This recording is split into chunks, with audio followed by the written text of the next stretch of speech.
KPM.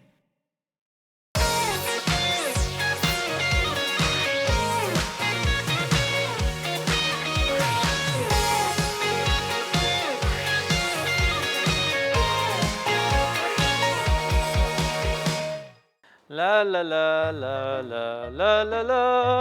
Sapu sapu sapu sapu.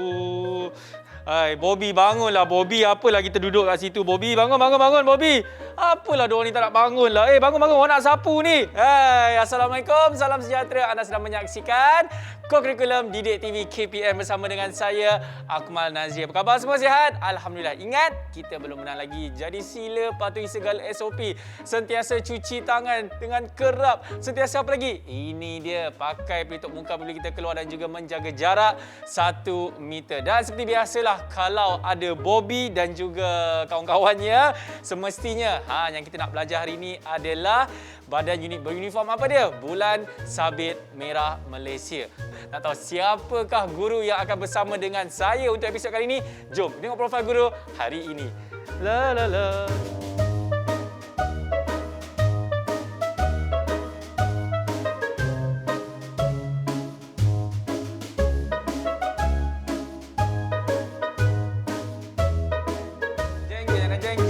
Jeng jeng, ini dah Cikgu Murugan.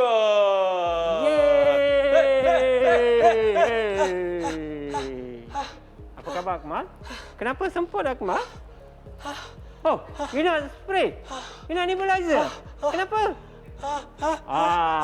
Inilah tanda-tanda mangsa mengalami lelah atau asma. Ya, itu Hebatlah sebenarnya bab kita nak belajar hari ini kan cikgu. Tapi sebelum itu, sebelum kita nak belajar ataupun apa definisi mengenai asma atau lelah ini cikgu, mungkin cikgu boleh kongsikan antara aktiviti-aktiviti yang dijalankan oleh Bulan Sabit Merah Malaysia, sebab sebelum ni kita dah tahu dah antara aktiviti-aktiviti ya.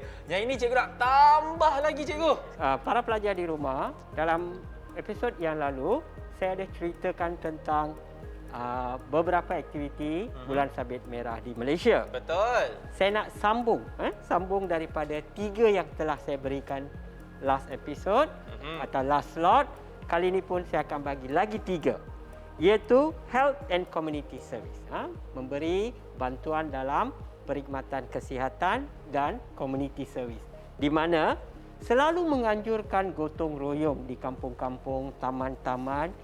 Kadang-kadang anda boleh lihat penganjur selalu kerjasama dengan Bulan Sabit. Bulan Sabit kerjasama dengan komuniti tempatan. Bulan Sabit bekerjasama dengan penduduk kampung. Betul. Menganjurkan, itulah aktiviti dia. Di bawah Health and Community juga, mereka menganjurkan kempen-kempen kesihatan. Kempen sekarang COVID lah, zaman denggi, buatlah kempen kesihatan untuk anti-denggi, anti-TB, anti-AIDS. Begitulah banyak kita buat, sebab Bulan Sabit kehebatan dia ada peringkat kebangsaan, negeri, daerah, sekolah, ke akar umbi ada Bulan Sabit. So, setiap penduduk rakyat Malaysia boleh menghubungi Bulan Sabit dengan mudah untuk jalinan dan jaringan kerjasamalah untuk menganjurkan apa saja program, untuk merealisasikan program. Okey, kempen derma darah begitu sinonim dengan penduduk kampung, penduduk taman, komuniti, universiti, sekolah, apatah lagi organisasi-organisasi besar yang inginkan CSR. Boleh kerjasama dengan Bulan Sabit Merah menganjurkan program derma darah, derma organ. Itu dalam Health and Community. Seterusnya ialah latihan. Bulan Sabit juga memberi banyak latihan untuk ahli, bukan ahli. Kalau perlukan first aid program, kalau perlukan latihan first aid, basic life support, ada bencana pengurusan bencana. Itu untuk ahli lah. Kalau bukan ahli, selalunya program first aid, basic life support, datanglah. Pergilah ke pejabat Bulan Sabit di daerah, negeri, kebangsaan. Jumpa mereka, berhubung dengan pegawai supaya anda boleh mendapatkan latihan-latihan, memperkasakan diri anda dengan ilmu-ilmu pertolongan cemas. Nombor 3 adalah komunikasi peringkat antarabangsa. sekiranya berlaku apa-apa program ataupun bencana di peringkat dunia, Bulan Sabit sudah establish contact dalam menyediakan volunteer dan juga petugas untuk bertugas di peringkat antarabangsa. Kita pernah menghantar Cikgu ada pergi juga kan? Saya ada pergi lagi ke gempa bumi di Pakistan, sempadan Afghanistan yang pernah kita bertugas di situ. Akmal, itulah antara aktiviti-aktiviti utama Bulan Sabit Merah Malaysia untuk pengetahuan Akmal dan para pelajar di rumah. Yes, Itulah info Bulan Sabit Merah Malaysia. Okey, cikgu. Tadi kan saya dah buat lakonan, saya kena asma kan. Dan itu bab yang kita nak belajar hari ni. Tapi cikgu, apa sebenarnya definisi di sebalik asma atau lelah ni cikgu? Nombor 1. Salur pernafasan mangsa tiba-tiba menjadi sempit. Bayangkan inilah salur pernafasan mangsa. Apabila terkena lelah, salur pernafasan ini tiba-tiba jadi sempit. Ini adalah kerana dia ada halangan, tahu? Halangan ini terjadi pada mangsa yang mengalami lelah. Anda kena tahu, mangsa yang mengalami lelah ini, dia akan tahu serangan lelah itu akan datang pada dia terlebih dahulu. Dia boleh rasa. Dia bukan tiba-tiba berlaku. Okey? Ingat, definisi very simple. Salur pernafasan mangsa tiba-tiba menjadi sempit. Itulah definisi yang perlu kita tahu apa itu lelah. Boleh? Boleh cikgu. Alright. Jadi kalau nak tahu apa di antara punca-punca dan juga tanda-tanda asma atau lelah ini, kita nak berhenti dulu. Selepas ini kita akan tahu dalam kokurikulum Didik TV KPM. Didik TV KPM. Didik TV KPM. Akmal. Oh, Akmal. Mana budak ni? Mana dia pergi menghilangkan diri? Ini program nak mula dah ni. Akmal. Ya cikgu. Sila. Kita nak buat segmen 2 ni. Cikgu, sekarang ini baru saya tahu macam mana rahsia menjadi model kita yang selalu tu cikgu. Selalu kita cakap-cakap kat belakang, dia suka duduk depan, dia macam ni je. Baring Ya. Wah, best cikgu kan? Jadi model kita tu, tapi apa-apa pun sebenarnya kita ada hajat dan juga tujuan cikgu. Yang mana kami nak beritahu kepada anda, inilah masanya untuk kita tahu tujuan dan juga punca seseorang itu terkena asma ataupun lelah. Silakan cikgu. Mangsa yang mengalami asma, kalau kita cari latar belakang dia, kaji, selalu ada kaitan dengan keturunan. Oh, Ada kaitan dengan keturunan. okey. So, kalau nenek dia ke, datuk dia ke, anak ada, bapa dia ada. Dalam keluarga mesti ada seorang. Nombor 2, dia mengalami alergi. Alergi ni banyak.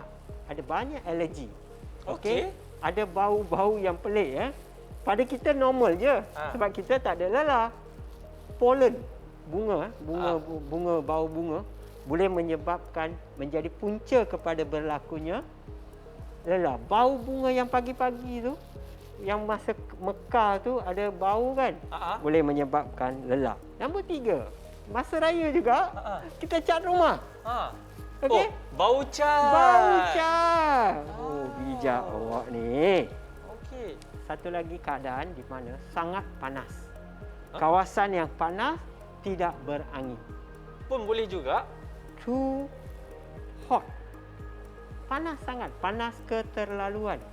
Boleh menyebabkan mangsa tiba-tiba mendapat serangan lelah.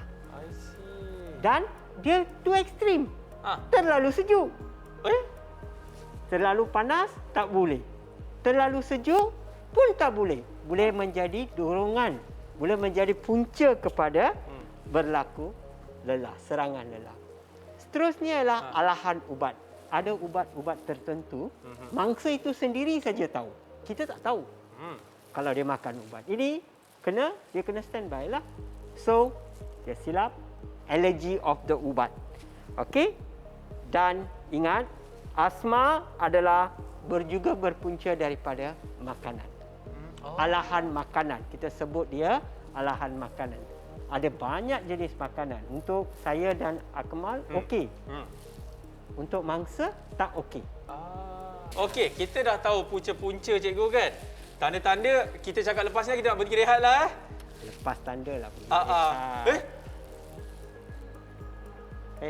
Apa ni? Hal dia ni? Bang. Saya rasa ini kes lelah ni. Okey. Cikgu, sebelum kita nak pergi ke sana, apa-apa pun kita lakukan meditasi dulu, cikgu. Okey. Thank you. Mari kita lihat, cikgu. Jom. Okey, jom. Apa yang berlaku pada mangsa kita ni? Kita nak tahu ni. Okey. Okey. Cikgu, nak kena buat CPR ke ni?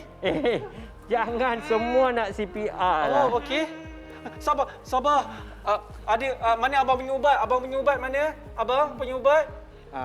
Para pelajar dan cikgu-cikgu Bulan Sabit Merah dan semua mata pelajaran badan uniform.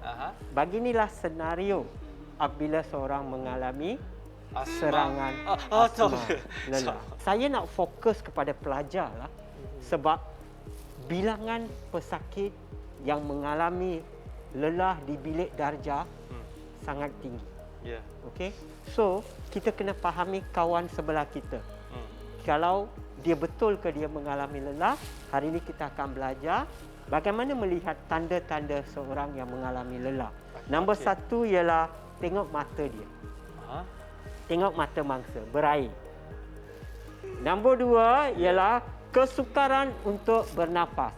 Dan dia memerlukan nafas yang panjang untuk bernafas. Daripada orang biasa? Yes, compared to orang biasa. Nombor tiga, nafas dia berbunyi. Kita cuba dengar. This is real. Kita boleh lihat, kita boleh dengar, kita boleh rasa bunyi. Sekarang kita tengok kulit mangsa. Okey? Kulit mangsa kita tengok tangan, muka, okey? Semua bahagian badan ni selalunya di muka lah, fokus kepada muka. Dia jadi blue black. Jadi blue black? Blue black ialah cyanosis kerana kehadiran oksigen yang berlebihan. Ya, cikgu. Kehadiran oksigen yang berlebihan sebab kemasukan sudah tak ada. Oksigennya kekal, kehadiran oksigen sangat tinggi. Okay. That means tisu-tisu dia, warna kulit, muka, semua ni jadi blue black. Okey. Nanti kita dalam pengurusan mangsa, kita akan lihat bagaimana kita menguruskan. Okey? Seterusnya, ingat orang yang mengalami serangan lelah jarang sekali tidak sedar diri. Dia mengalami nafas panjang, dia boleh duduk, dia boleh lihat apa berlaku. Nak communicate dengan dia, apa saja yang kita bagi tahu, apa saja yang kita cakap, mangsa faham. Okey? Ada yang kata pernafasan terhentilah, mangsa tak sedar diri, tidak berlaku. Mangsa ada. Yang penting adalah kandungan oksigen menjadi sangat tinggi dalam tubuh badan. Dan itulah menjadi punca kepada asma atau lelah ini. Punca kepada blue black kulit. So, dalam segmen yang seterusnya, kita akan lihat bagaimana kita berhadapan, bagaimana kita nak menguruskan mangsa lelah. Ingat, dalam konteks Malaysia, lelah sudah menjadi biasa di sekolah-sekolah. So, saya sering melihat pelajar mengalami lelah. Okey, kita perlu faham, kita perlu memahami konteks lelah ini supaya kita boleh bersiap sediakan diri kita untuk melihat keadaan mengurus mangsa. Dalam segmen seterusnya, kita akan belajar cara mengurus mangsa lelah. Serah kembali kepada Akmal. Dan saya juga akan serahkan kembali kepada mangsa kita. Silakan. Okey. Baik, kita nak berhenti rehat dulu. Anda sebenarnya kemudian selepas ini kita akan belajar macam mana kita nak buat apa, cikgu? Mengurus mangsa lelah. Selepas ini dalam kurikulum. Sabar, Pak. Didik TV KPM. Didik TV KPM. Alhamdulillah, nampaknya mangsa kita dah okey. Dah okey ke mangsa? sikit. Cikgu Murugan, mangsa kita dah okey sikit. Jadi sekarang ini kita nak lakukan apa, cikgu? Pengurusan mangsa lelah. Ya. Boleh? Langkah pertama, cikgu. Mangsa lelah perlulah ditenangkan.